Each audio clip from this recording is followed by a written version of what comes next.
Hello there, friends, and welcome to the Marketing B-Sides. I'm your host, Tom Hoopman. I am the CEO and founder of Mixtape Digital, but you all already know that. Welcome to the podcast, the Marketing B-Sides, by the way. This is the podcast where every single last one of you souls is a marketer, and not a single one of us even tries to remotely pretend to have it figured out, of course. This week's guest is a bit of a, I don't want to say blast from the past, because we've stayed in touch and she's amazing. But for those of you who were devotees of Hero Conf, Hannafin Marketing's conference, and used to attend all the time, you will be excited for this episode because it's a friendly face and a wonderful voice. And she gives us some great illuminating answers on events and event planning. I'm speaking of the one and only Audrey Finney. We worked together for a number of years in the Hannafin days. She was her along with our good friend Nate Hollander were the team that led those events and planned them for months and months and months and months leading up to each event and pulled off an incredible conference each and every time. And I brought her on for a couple reasons. Number one, Hero Conf, Brighton SEO just wrapped,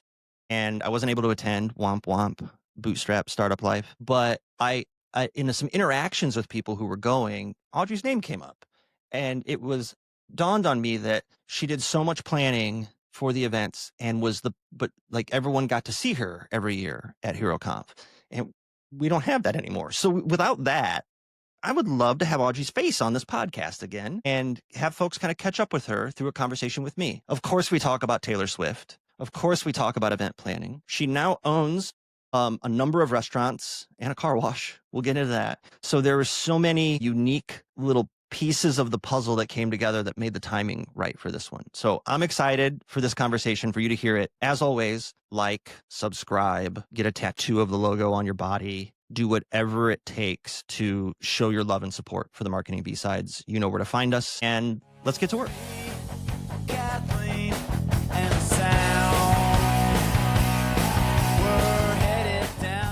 Audrey, how you been? I've been good. I've been moved out of the corporate life a little bit, more into the motherhood side, but it's been a roller coaster. Kids, 2 kids, right? 2 kids. They're 3 and 5 now, almost 4, 18 months apart. Which one do you like better? Well, I have an answer. I know you have an answer because you're like, this is what I'm excited to talk to you because before we started recording, you had me dying laughing. But maybe that would change in 2 years, it'll be fluid.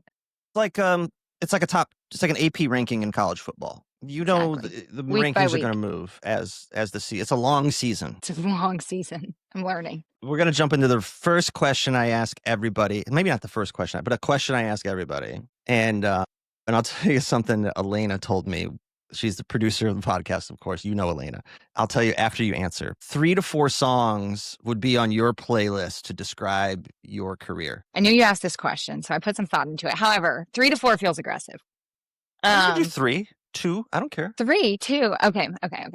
So the very first one that came to mind was, I'm going to throw back to the old Tim McGraw. She never lets it go to her heart. And that goes back to being in events, being now in hospitality. You're very much in the industry of feedback, and you have to really dial in on what comments matter, what comments don't, and you can't let it go to your head or your heart on affecting vibes. So it's like, if you're in the moment, like when I used to do events, if I'm getting feedback in real time, you can't let emotion play into it. You just gotta take it and roll if it's actionable.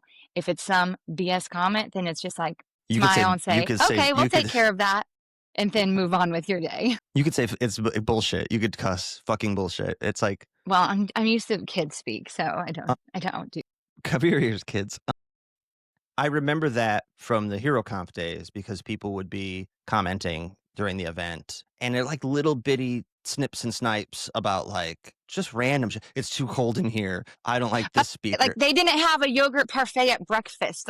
Go get your own fucking breakfast and then join the free food that we have for you.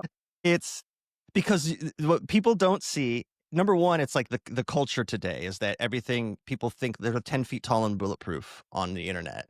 But also when you're at an event, you're literally outside the room reading these things. Yeah. So it feels like they're kind of like taking a swipe at someone that doesn't exist. No, they don't see you in 4 meetings a week, running around like crazy for 11 months out of the year to put the event on, and then to be like, man, no yogurt parfait. This is fucking bullshit. Yeah, and it's like, well, you're here for the content, so I get it. But also, I understand. It was a full experience. We always wanted to give a full experience. Yeah.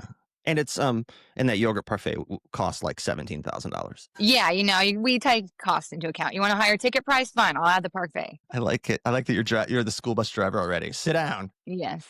Okay, Tim McGraw. That might be our first country song, by the way.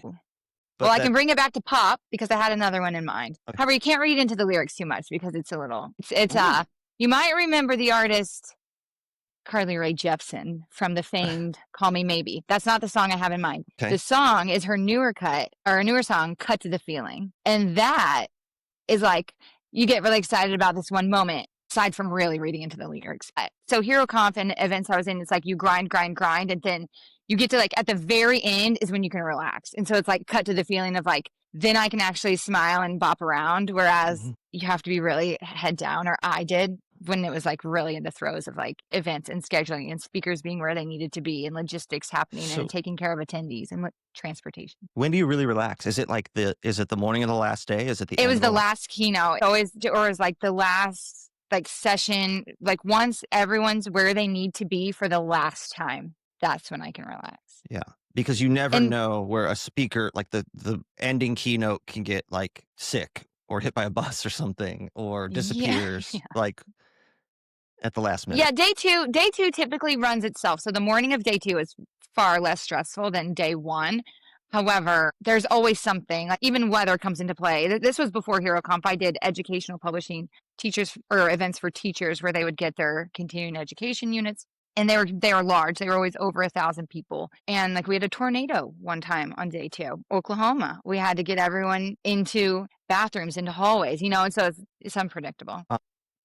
You were fine? It was just like the tornado. We were fine. Yeah. However, there was a time someone wasn't fine, and that was she got hit by a motorized wheelchair, and so that one cut the back of her heel. It was uncomfortable, and she really made us think about it. So it's unpredictable. It's very unpredictable. I was just last night.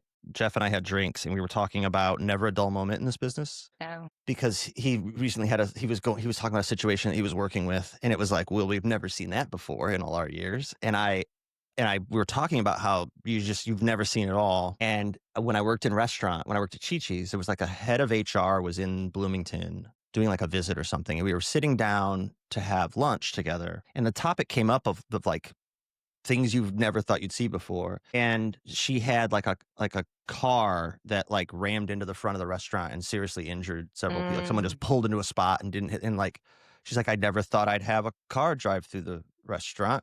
And you're just like, yeah. What? And what was it?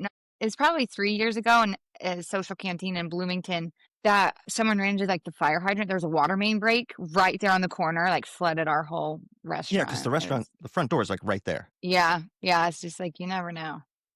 I mean, it's kind of like it, though, right?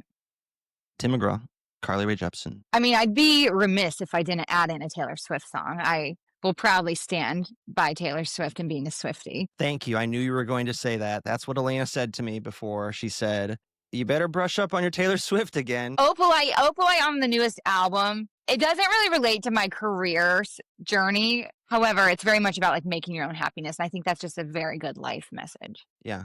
And do you like the new album? I asked Kayla the other day. You like the good album. You do like it. I said it's getting it's getting a lot of grief. Why? And you know what? The people who are giving it grief, move along. If you don't like it, why dissect something that's making you so unhappy? Just you don't like it, move along to something that makes you happy. Do you think Kayla's theory, I believe, was that she's happy? She's recording an album and she's in this happy relationship. And yeah, she's not tortured anymore. Yeah, tortured. Torture's a strong word for someone who's a tortured poets society or department. Billionaire poets society. I don't want to talk too much shit because the Swifties will come after me. Yeah, they will. But hey, no such thing as bad press. So those three. Do you have any other songs? I don't have a fourth in mind. Okay. There's been a lot of Taylor Swift. We put these into a master playlist that's largely unlistenable because it's all over the place, but there's a shit ton of Taylor Swift. And then because Oasis just did their like reunion tour through the US. Yeah. Again, and then Aaron Levy, we're all picking Oasis songs. So there's like, it's like an Oasis Taylor Swift list, which is already the dichotomy is like, where can I find this playlist? Spotify? I'll send you a link to it. Yeah, I believe it's on the Mixtape Digital Spotify account. I'll send you a link. That could be entertaining. Real quick, because everyone, one of the reasons why I appreciate you being on the podcast is because Hero Conf Brighton just wrapped up. You used to run Hero Conf when Hero Conf was our event. And I was like, how timely. And then also your name's come up a few times when people ask me. I've had two people ask me if I was coming to Brighton Hero Conf. And I was like, I'm not going this year. Startup life, bootstrap, baby. And they were like, oh, we're going to miss you. I missed the old event. And a couple people mentioned you by name because you became like ubiquitous with Hero Conf. And Oh. you were a part of the Hannafin team. But you were Hero Conf through and through. Yeah. And I know that you've probably could list, if we started writing it out, like probably up to like 85 people who came to every event who you. Oh, yeah. Yeah. So The like regulars. you've been out of digital marketing for a bit now. So I thought, tell us a bit about Finney Hospitality. Sure. So, yeah, I'm now in hospitality industry, Finney Hospitality Group. We own and created 4 restaurant concepts. We have Memphis BBQ, like dry rub, home cooking, really good sides. We have a craft beer bar with our own brewery. We brew our own beer, which is amazing. Nefarious Nectar, 9%, delicious. We have Social Cantina, which is modern Mexican. It's so good. And the brand we're really focusing on growing right now. Yeah. And then we have, we bought the rights to, it was a classic Indiana University sports bar. Current owners back in like 2015 wanted to sell. The university wanted the land. They didn't want to continue and like move the location anywhere else. So my husband Nathan was like, hey, that's an opportunity. He bought the rights to it, sat on it for 4 years until the perfect location came up, and then reopened a modern but tried to keep the classic charm of Yogi's, which was very much like the Cheers vibe of Bloomington. Yogi's was my bar back in the day. Yes. Yeah, like everyone. Yogi's. I mean, huge news when you bought the rights and reopened it because everyone was excited about Yogi's. And it was yeah, it was the spot after we got out of work, 1 a.m. We're all meeting at Yogi's, and there would be like literally everyone who worked at Chi-Chi's. We were probably all stank of deep fried chips and tacos. It's like when back in the day when you're 23 years old, and you're like, we need to go out and get fucked up as quickly as possible, straight to Yogi's. Yeah, Yogi's is an institution. It was under a lot of scrutiny to reopen because we knew we couldn't reopen it. You can't recreate that old charm. You can't recreate a dive bar. It just naturally happens and it falls into being that brand that it is. So we were very nervous on what direction to take it in. And so it has a modern flair to it now. And it's, I would say, a little more college-y than what was preferred. But it's still I'd say it's more... it's cleaner. It's such a nasty ass old. I remember when the owners sold it to somebody, and then those people like then IU bought the building. But like the last couple times we went in, we were like, she's got to be on her last. This building is just, you could hear it wheezing. Like was the building. But oddly, that's what people love when you have kind of that. I don't know, that comfort creature of a place. It's what people love. Yeah.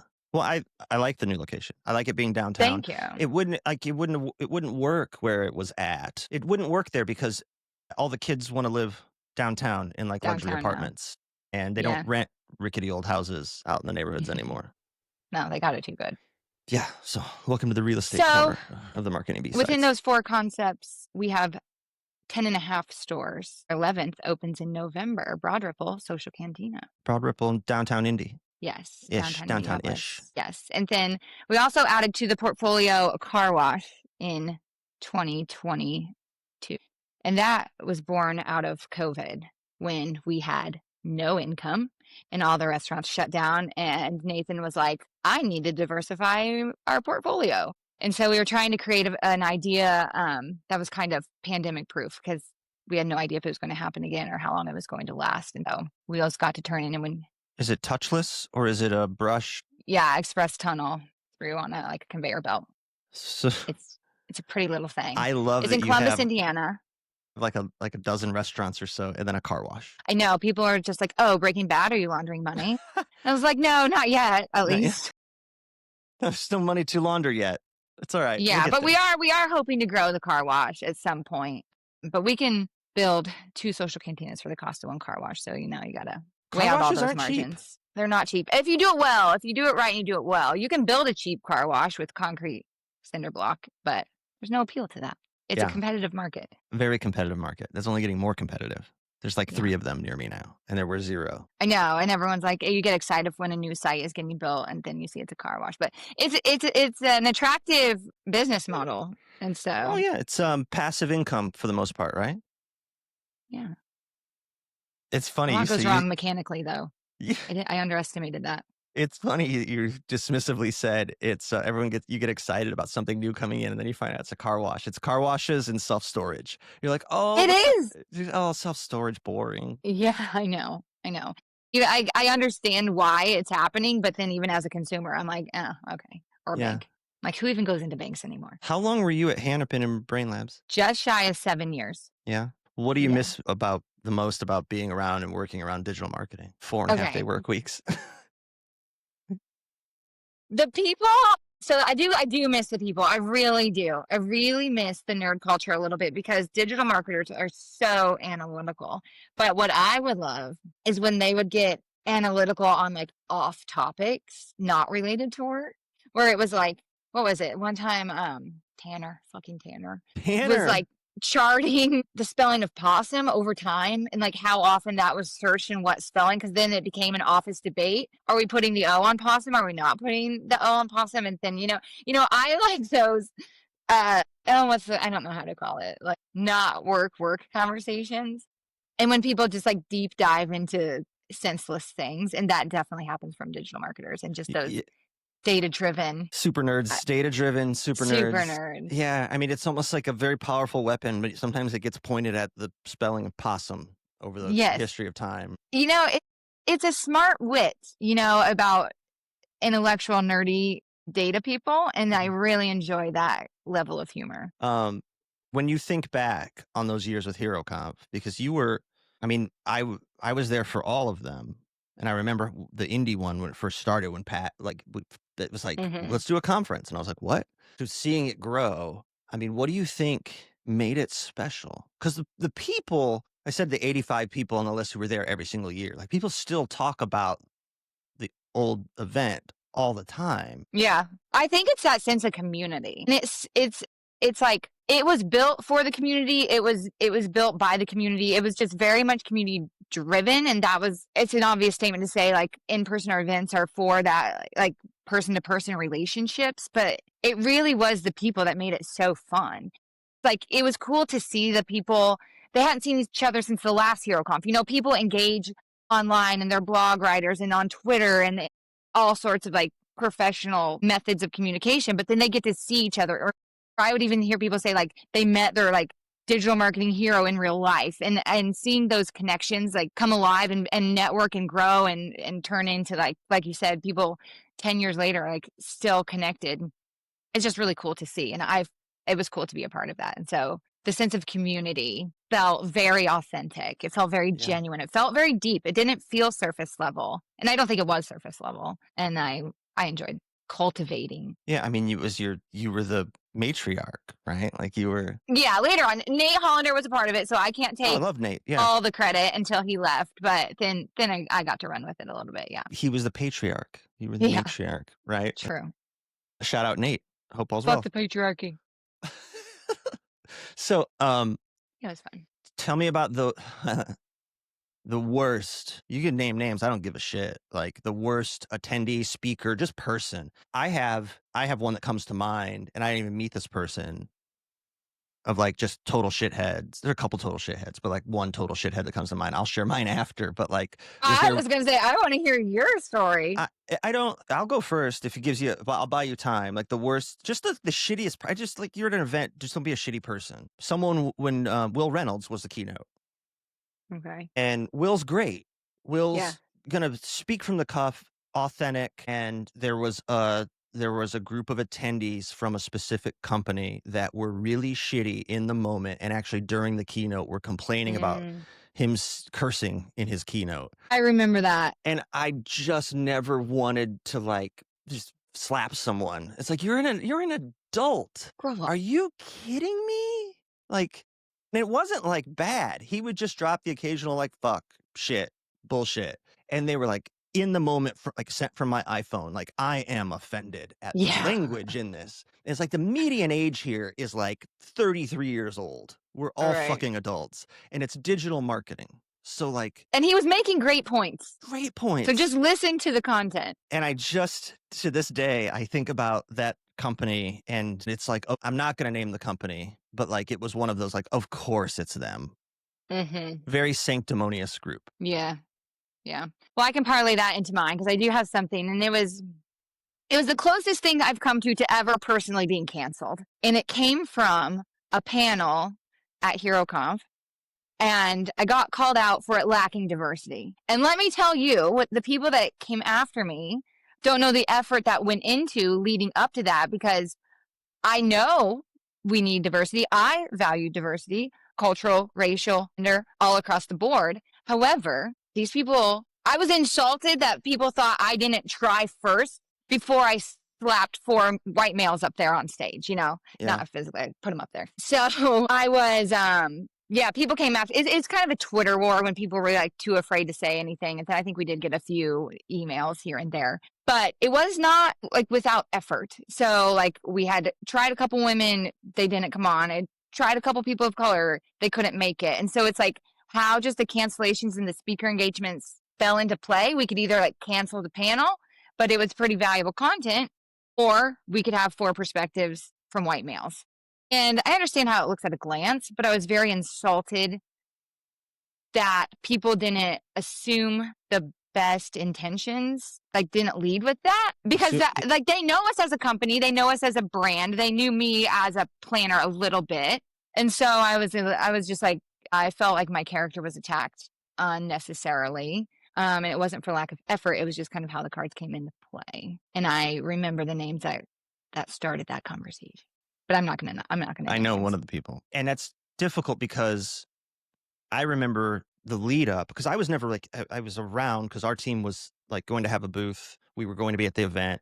Kayla was emceeing. We were selling sponsorships. So it really was like a group effort. But I wasn't in all the planning meetings, but you would hear, there were like 30 of us in that office, right? And probably 70 employees total, but like standing around the coffee maker, you like just hear some of the trials, travails, and like frustrations that you run into. And I remember every year, like the diligence and effort you put into as much diversity as possible.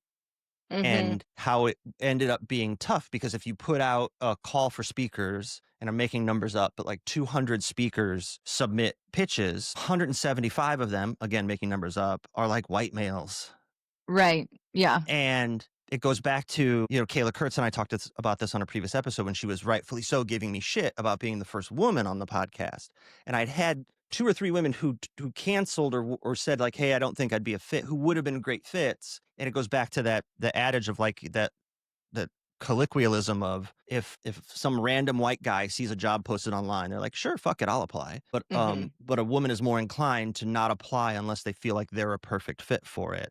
And there are no perfect fits for anything. And I remember those conversations about Hero Conf, about really trying to drive as much diversity and inclusion, and it being difficult based on the sheer numbers game of we wanted, I think it was 50% diversity, right? Like we wanted to make certain, like, it was a big number. And like, but we did strive for it. When you have 25 out of 200 or whatever that even would fit that qualification, you're like, we either take all 25, and some of them, I'm sure you had some pitches from all walks of life that weren't great, who were like 2 lines and like, here's what I want to talk about. And you're like, or sales pitches. And we weren't going to do that either. Sales pitches is a big one where you can tell right out of the gates, they just want to talk about their platform. Yeah. And you kind of backed into a corner. And I think the thing that's rightfully so should frustrate you, you have every right to be upset about, is that people don't see the amount of work that goes into it and the effort you put in, and they don't assume positive intent. Like no one to sit there and go, man, this is weird. 4 white dudes in sport coats and jeans. But I know that Audrey and the team must have tried their damnedest to have diversity here.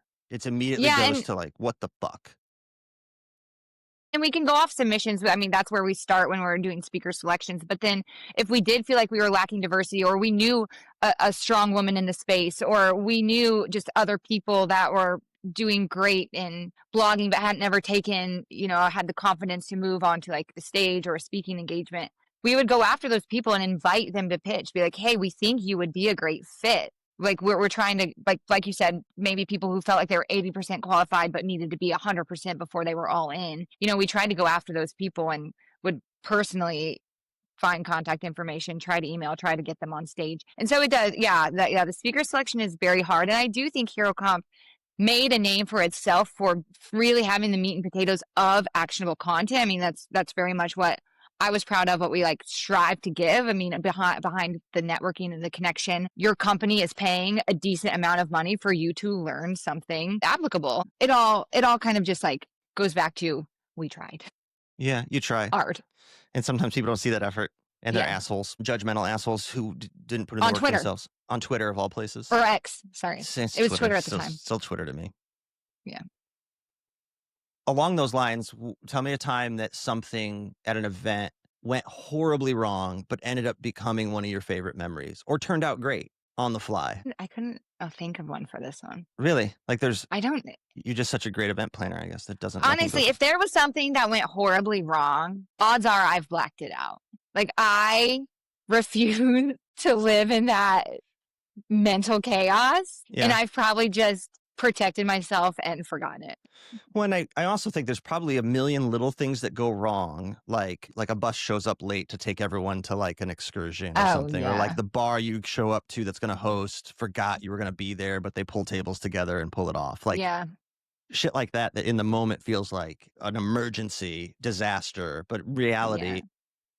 I guess I can think of one pre-Hero Conf days. So when I was doing these teacher events, which were larger scale because they were whole like districts, my MC got like violently ill the morning that she had to go on. And I was a young buck. I was like maybe 22.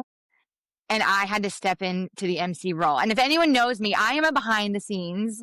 Even like doing this, I was like, Tom, I'm not going to like this. Because I like to execute behind the scenes. The spotlight is not for me. I'm not great just off the cuff, like making small talk with everyone, making jokes, being a crowd pleaser. So I was mortified. And we did not have much of a staff. We didn't like have a sales team that could do it. We didn't really have other people that could step in. And as the event planner, anything that goes wrong comes back to me. And my solution was, no one else can do this but me. As much as I would love to run away, I had to do it. And so as much as I hated it in that moment, I do think it was a growth piece for me. And so that one really sticks into my brain. I love you so much. And I know when you said you had to MC, I know there is no place you'd rather not be than the MC. No, than on the stage. No, not for me. Hey, everybody, I'm Audrey. I'd probably just like do a tap dance if I didn't have a script. I don't know. I can't just like shoot the shit with people up there the way people can. You're not a shit shooter necessarily. You're not big on the small talk. You like the brass tacks person. I'll get to the point. I'll tell you what I need and how we're going to do it. Along those same lines, being a brass tack straight shooter, is there a habit or a principle or like an odd rule that you follow in your workday or that you've always followed that shapes how you're successful? That is like your little rule of thumb that you're like, every time I do this, it works. I need to pause for a second because I kind of forget. I'll give you an example while you're paused. One of the things I always bring up about Kayla Kurtz, who I love, it's the notepads with the highlighters. Like, she has a very specific old school system where she highlights things in different colors based on what she needs to get done today versus tomorrow. And she has a small notepad and a large notepad. I don't know how this whole thing, it's some weird thing she's got. But I know from working with her that if I was like spouting off things we needed to get done, a lot of times I will like snooze those emails now to like, okay, I got to make sure to follow up on this because a lot of stuff falls through the cracks. Nothing ever fell through the cracks with her. And it was she was incredible.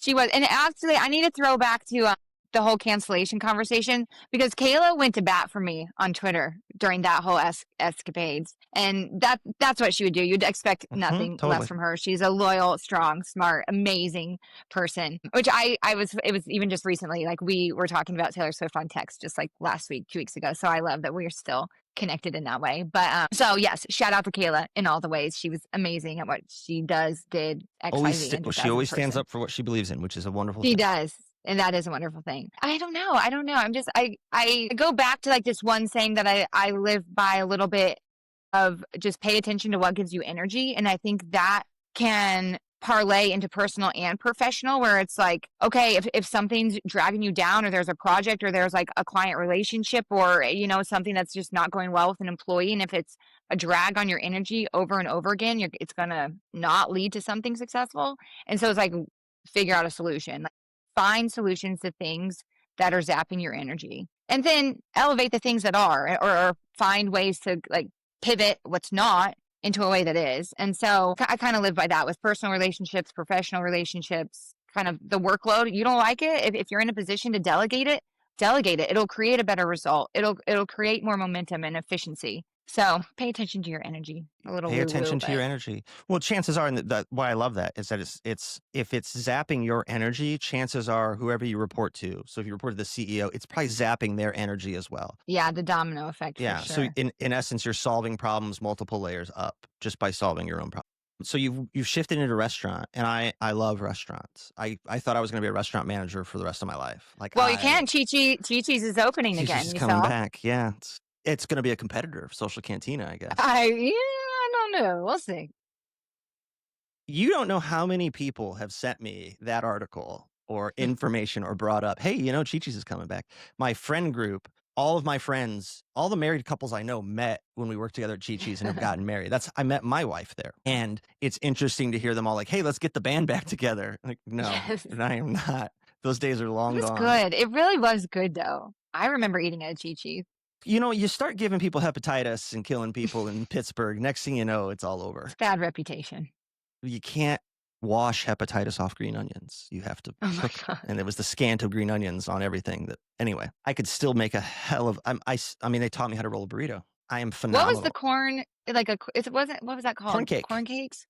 God, those were good. Yeah, we used to make fun of people who would get the light enchiladas, no rice, sub, double corn cake, which is just all it was corn and cornmeal and butter. It was like, butter. Let's get the light enches with 17 ounces of butter with a little scooper. It came out scooping it. Yeah, like a little dollop of ice cream.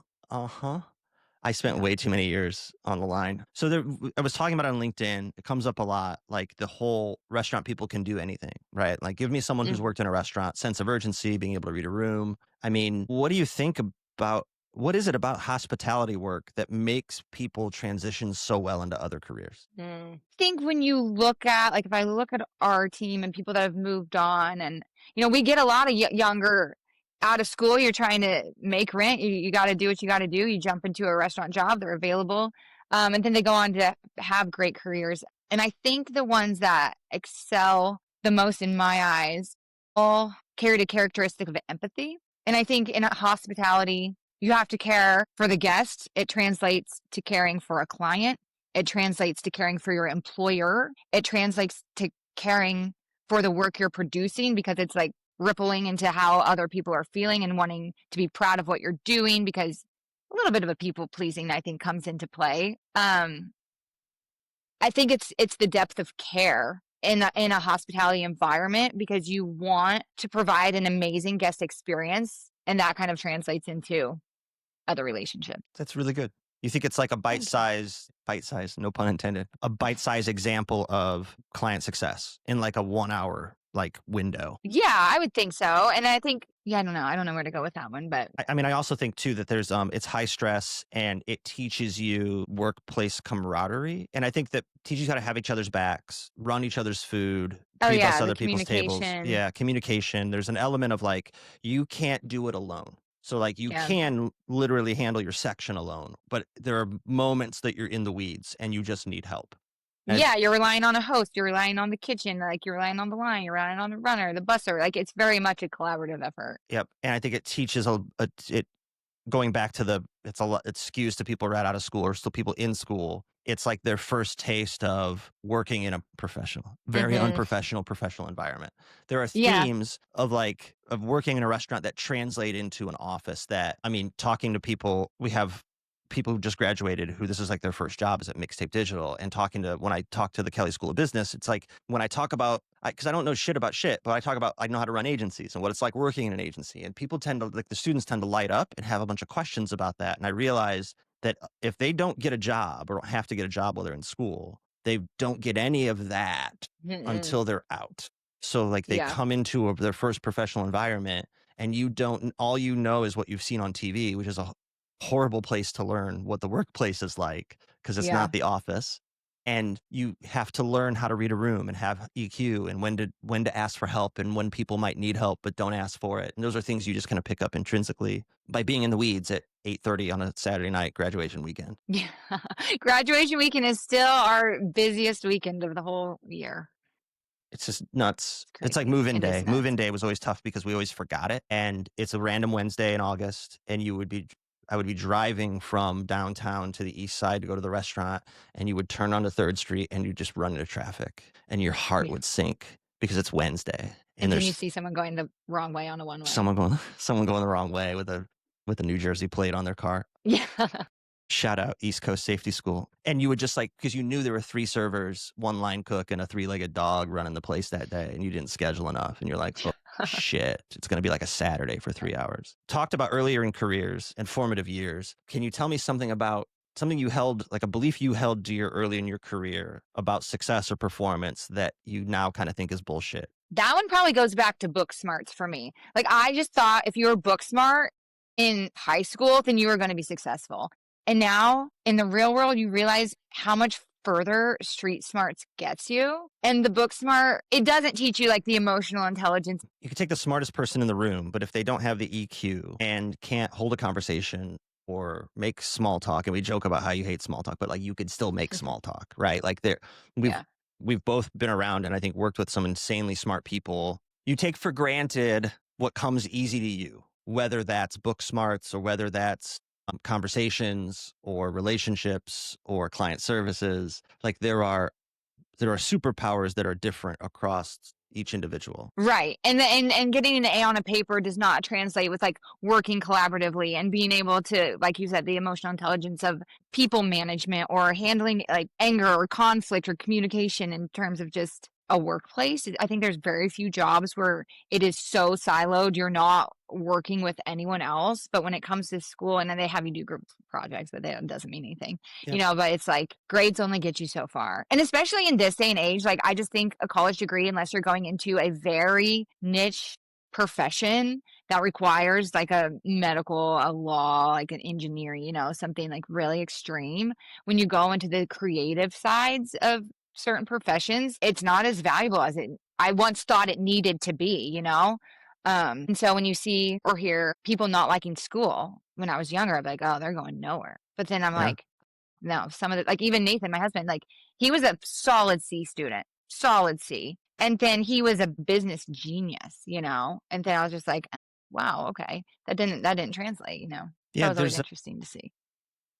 It's a fantastic answer because if you think about school, it's basically the same. Like you learn the set of rules to be successful in school. I study hard. I can test well. I show up well. I know that if it's a midterm, I have to study harder, and you kind of learn your systems. And I think that there are obviously outliers where like you could study your hardest in a class and you aren't getting it and you're not going to do as well. But everyone I've known who was a great student figured out a way to be a great student at everything.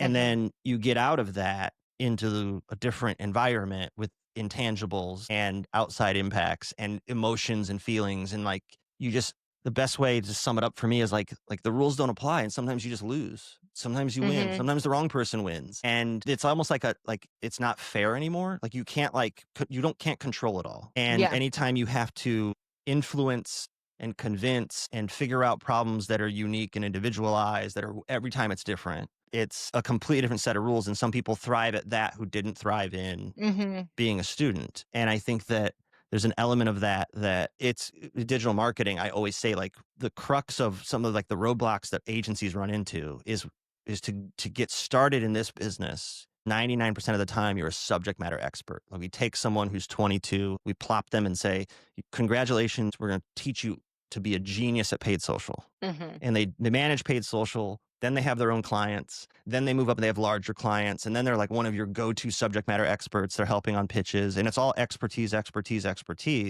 And then we promote them to be a people manager. Congratulations, you now have direct reports. By the way, you've never had a direct report before. We really haven't trained you how to do it. And people are impossible to manage because everyone's different and someone can be great and sometimes the vibes just are off and you don't get along with someone and you have to have really uncomfortable conversations and you can be totally right and still be wrong to them. And Yeah. the Peter principle kicks in and they're like never the same because like we take subject matter experts and we promote them into personnel management roles, which I think downplays the importance of, again, that other side of it, which is relationships, managing emotions, managing other people's emotions and finding solutions where there are none. Yeah, pivoting the solution piece. It's not black and white. You know, in school it's right or it's wrong. When in real life it's gray 90% of the time. Yeah. how were your grades in school? Let's talk about those real quick. I was actually a pretty good student, but that's why I went into the role that I did because it was very checklist based. You know, it's very task oriented. Aside from like being on site, I didn't have to work with like too many people. I had enough skill that I could work with people I'm comfortable with. Like I could report to who I needed to report to. You know, we had a team of 3 or 4. That's my comfort. And I was able to kind of work at my own pace. And that's why like in event planning, like just got to be done by It's got to be done by showtime. And then relax when the last keynote goes on the last day. That's all it takes. That's right. Audrey, thank you for your time. I really Oh, appreciate it. I love catching up. I know everyone's going to enjoy hearing from you again because you've deserted all of us, and moved into restaurant.